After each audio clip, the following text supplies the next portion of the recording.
Patricia Vallone with a CTV News update.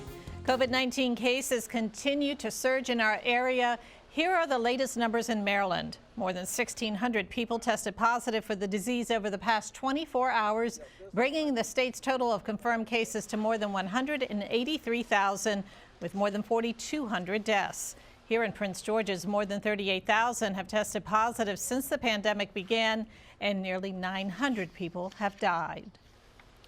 Montgomery County Executive Mark Elrich is calling for tougher COVID restrictions. The Democrat says the state should go back to phase 1 of COVID reopening guidelines.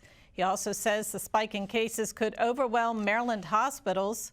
Governor Larry Hogan is scheduled to announce new COVID enforcement measures this afternoon. As Americans prepare to set the table this Thanksgiving, local health officials want you to take precautions. Like the CDC, County Health Officer Dr. Ernest Carter is urging residents to stay home for the holiday. Carter says you should celebrate only with people living in your household. And it's nothing wrong with being on the phone or doing a Zoom meeting. You still love everybody loves each other. So please, please, please. Let's just right now, because the COVID virus is spreading so quickly, it's stable in the cold weather, the humidity is low, so it is going to spread. So we've got to do these things. These young folks gathering outside, even older folks, they also have to remember they cannot gather. There's no time to gather together at this point because the virus is spreading very quickly. Maryland is awarding $19 million in grants for eviction prevention measures. The grants were announced this morning. Prince George's County is slated to receive more than $2.6 million. The money will help tenants facing eviction because of the pandemic. Well, he was one of the youngest and most likable politicians in Prince George's County, so when he fell from grace, it was a shock for many. Recently released from federal prison and on home detention, I got a chance to speak with Will Campos last week. This is the first of that 3-part exclusive series.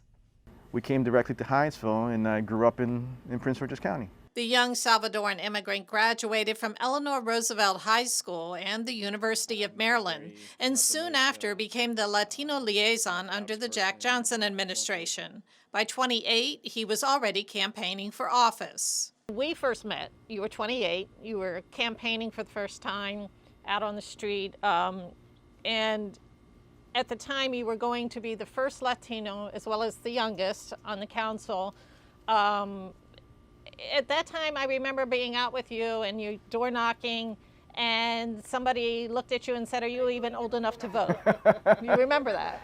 Yeah, I got a lot of that. Tell us what inspired you to do this. Friends like Victor Ramirez and others came up and said, you know, you really are in a good position to represent, because of not only did you grow up in Hyattsville in Prince George's County, you're also now working for the government. This is a great opportunity. Campos filled a vacant seat on the Prince George's County Council during a special election, becoming the first Latino and the youngest ever to hold that seat.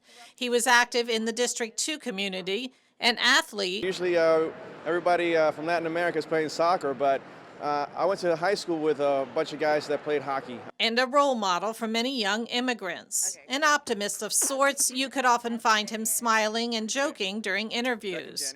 That was until the bottom fell out from under and federal officials began investigating him. Campos eventually pleaded guilty to taking bribes and kickbacks for official favors. When you went through this thing, what was running through your mind? At the time, I think you were making $90,000, maybe $100,000.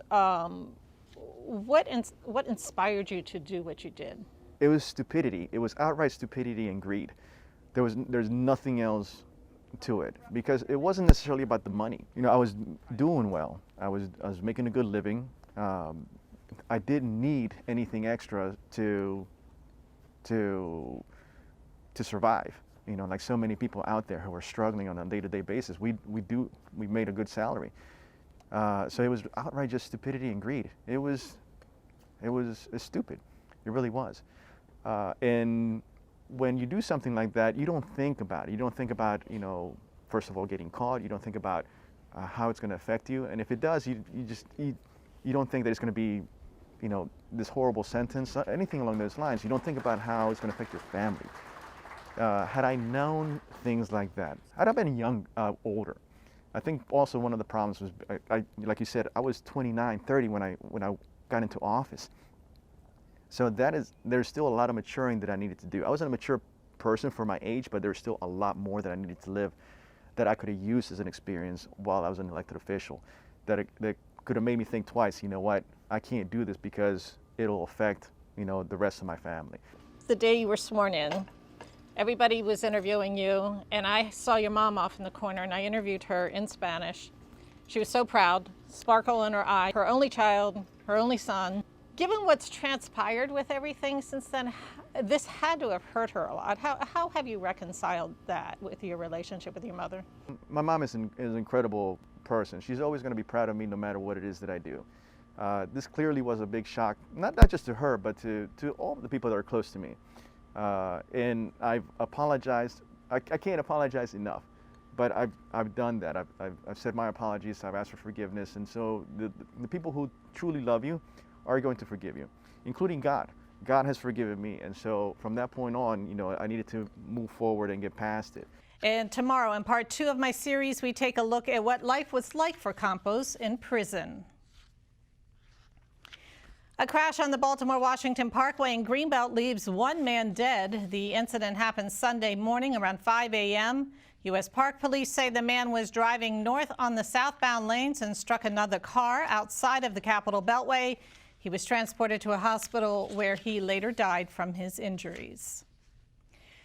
The city of St. Pleasant, along with Wanda Durant, hosted their annual Thanksgiving giveaway today. Byron Scott has our story. Take a look behind me here. That is St. Pleasant Elementary School, where they are gathering all the supplies. But if you look to the right of that, along G Street on the sidewalk, there are 2 lines here. There's a line of people waiting to get in, but also, if you look, turn around back here, that's along G Street. There is a long line of cars, also of people waiting to get in. This is a community that is in need, and all of your support is helping those individuals who genuinely need your support.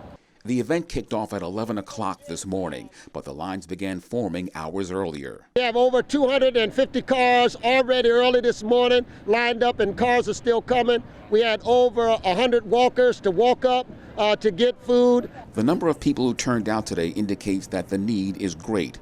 Unemployment in St. Pleasant is at 17%, so events like this are a vital lifeline. I'm really blessed. I mean, I'm thankful. I mean, I lost my job due to the pandemic, and I've been out of work for about 8 months. I'm so thankful, really, because I lost my job and I'm not working. This will carry me all the way to January because I'm going to cut it up. I'm not going to cook it all day long until I can find work. Thank you so much. Thank you for your patience. Thank you. For Wanda Durant, mother of NBA star Kevin Durant, her concern today was being able to meet the need without turning anyone away. What breaks my heart is that we may not have enough for everybody. And that's one of the things that's on my mind. And that's why we as a community, we have to come together as a collective effort so that we can help those in need. Some 800 frozen turkeys were given away. They get a box of food, it's fresh food, fresh vegetables, and other non-perishable items that are also in that box to give a family of 4 an entire meal to celebrate their Thanksgiving. And while we are still dealing with the fallout of the pandemic, residents are making the best of the holidays. And I'd like to say Happy Thanksgiving. Byron Scott, CTV News.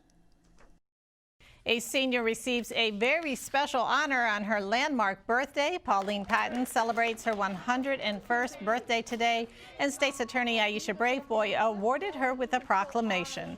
The celebration took place at the St. Paul Senior Living Facility in Capitol Heights. There's a special birthday. Miss Pauline Patton turns 101. So we're also here celebrating her life, her legacy. In fact, her niece and nephew put together this entire event along with my office and a couple of nonprofits that work with my office. So we're really excited to be here. Braveboy also passed out Thanksgiving baskets to seniors at today's events. Well, there will soon be a sustainable green way to pick up trash in Hyattsville. The city becomes the first in the state to purchase a battery electric zero-emission trash truck similar to this model. Hyattsville bought the vehicle from Build Your Dreams, better known as BYD. The organization has supplied trucks to California, Washington, and New Jersey. It signifies the transition to a zero-emission economy, a zero-emission transportation, and protecting the environment, the climate, and also local communities. Also, zero emissions, which is so important for our environment. Just we continue to do this, and for me, it's really cool because we're seeing more medium and heavy duty trucks, and that's what Public Works needs. Hyattsville will receive the new truck in January. The Prince George's County Memorial Library System expands its services to become a social impact organization. Officials say they have a new mission and vision to become more community focused. The system will offer new programs, school resources, free dental screenings, and financial literacy courses. The digital divide has been escalated. We know there's lots of folks who are unemployed.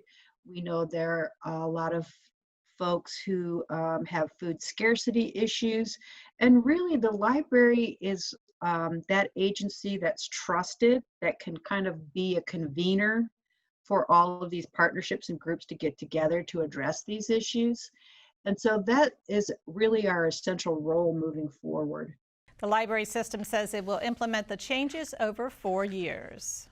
Now for your community calendar. Due to the upcoming holiday trash and recycle pickups scheduled for this Thursday, November 26th, will be moved to the 27th on Friday. Now, the regular pickup that day will be moved to Saturday, November 28th. For more information, visit PrinceGeorgeSCountyMD.gov and search for the Department of the Environment.